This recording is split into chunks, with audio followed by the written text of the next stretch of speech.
My name is Aurore de Devant, but it does not serve me, and neither does my sex.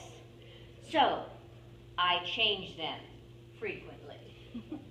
You see, after I left my boring country squire of a husband who did nothing but drink and hunt, I moved to Paris to be with my lover, Jules Sandu, and we wrote a novel together.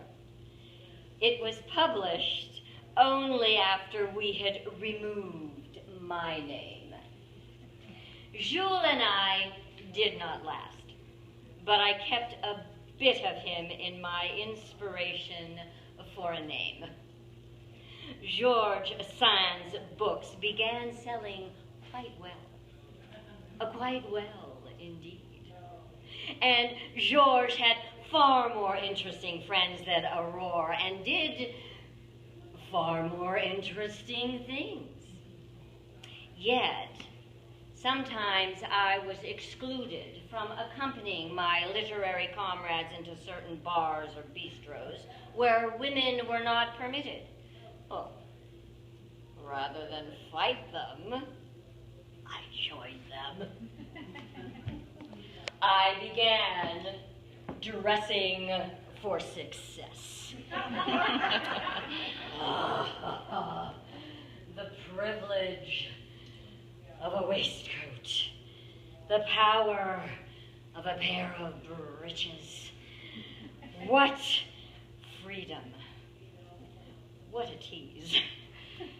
Tailed, tall-hatted, smoking a long brown cigarette. Sometimes I pose a dandy on the arm of my lover and let the boulevard wonder that two men should be so fond. Sometimes I allow an unwitting woman to pour her silly self upon my airs, playing the dare and chewing society at the corner of my mouth. Do you think such habits will lead to other unladylike behavior? Well, it used to make Jules nervous. Alfred, it drove to distraction, intrigued one moment, infuriated the next. He would bolt from the company abruptly, pushing his way out into the smoky lamplight. Oh, poets are such temperamental creatures, and so sulky, except when they are drunk, which is the other half of the time.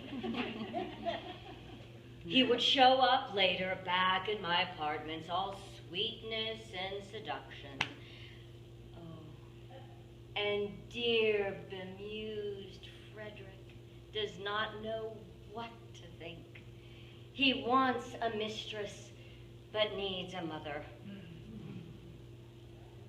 Can you hear him playing in the next room? I feel every note, seize my body, possess it for an instant, then dissolve into oblivion, giving away to the next. And the next. We leave for Mallorca tomorrow. It will be good to get away. He's an extraordinary soul, Frederick, but too delicate, I fear, for this world. I remember how horrified he was when Franz introduced us. Is that a woman? He pressed his friend. But we were drawn to each other. I to his beauty, perhaps, and he to my strength. Art is the real thing, you see. Oh, the rest is all charade.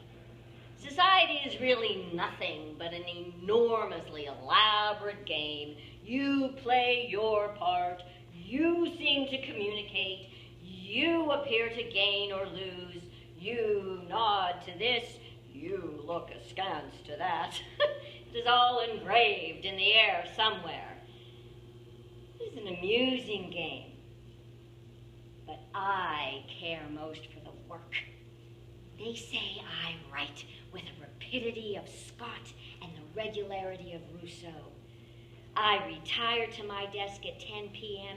and do not rise from it until 5 a.m. I write 20 pages at a sitting, inspired or not. If I take my pleasure, I deserve it.